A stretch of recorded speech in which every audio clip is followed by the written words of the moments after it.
It says the question is about trouble coming up with a concept and what to use for inspiration. But I will say that one thing is, and you touched upon this, is for all of you who are in the visual arts, is to go to museums because you can get great inspiration from seeing other work.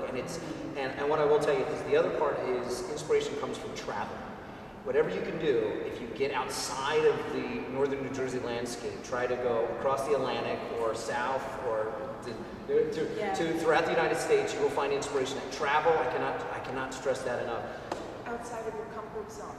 Anywhere where it's going to bring you outside of your comfort zone so that you get it, I call it, my kids that I have here, fresh lenses or fresh eyes, so that every experience will add a different lens to something. So it's broadening you and then helping you that when you return, it also gives you a different perspective in your environment where you exist.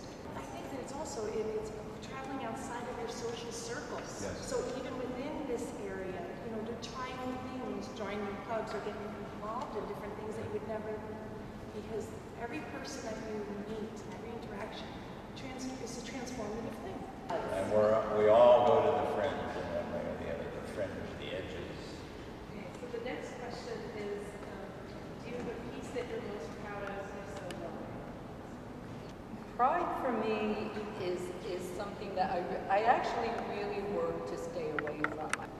Create a delusion for ourselves, or I can anyway, if I think in terms of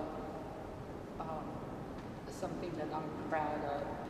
I don't think I even give myself time or space to be proud, because pride can be such a delusion.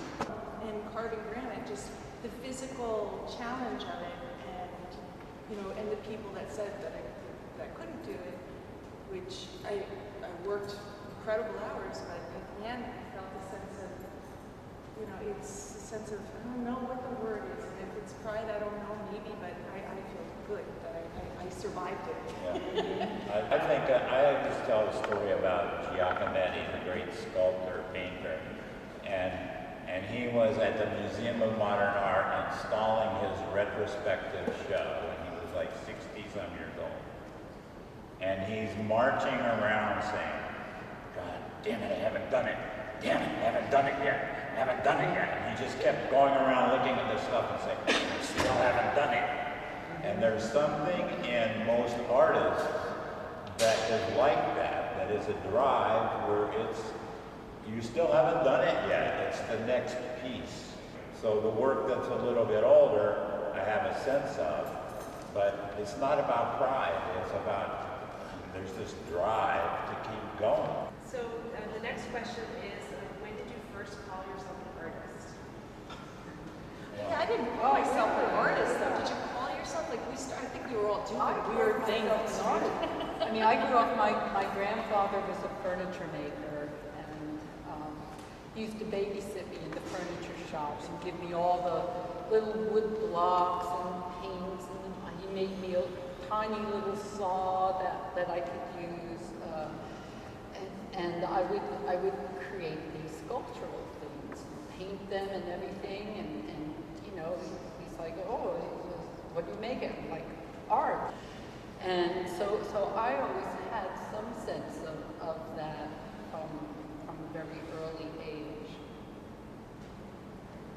Well, I grew up in a little farm town, population 400.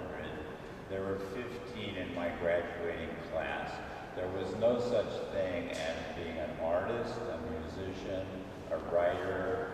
You were either a farmer or you had the gas station, we had one gas station, or you had the restaurant. That was the extent of it. And then I went to the University of Ohio State, so there were more people in my dormitory than were in my hometown. And then I got involved in graphic design because I was making posters in the dormitory, and I switched to art. But I couldn't be an artist because of my background. I had to go what we call commercial art, graphic design.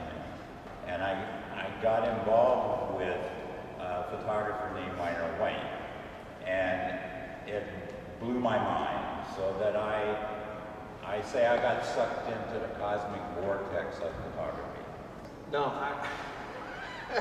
I had delusions of grandeur that I was going to be a professional baseball player, and I still do to a degree. But I always tell the story. I mean, the first time I knew about visual art, I saw icons that were the representation of teams. And there was one Milwaukee Brewers, it was an M and a B, but it was in the shape of a glove, and it was the Hartford Whalers, and had an H and a W, but it was in the shape of a whale. And I thought I was a genius because I could figure out, like, oh wow, there's a glove in that, you know? And I didn't know what it was called, but I want to do that. And so I'm still figuring it out, I guess, is what I'm trying to tell.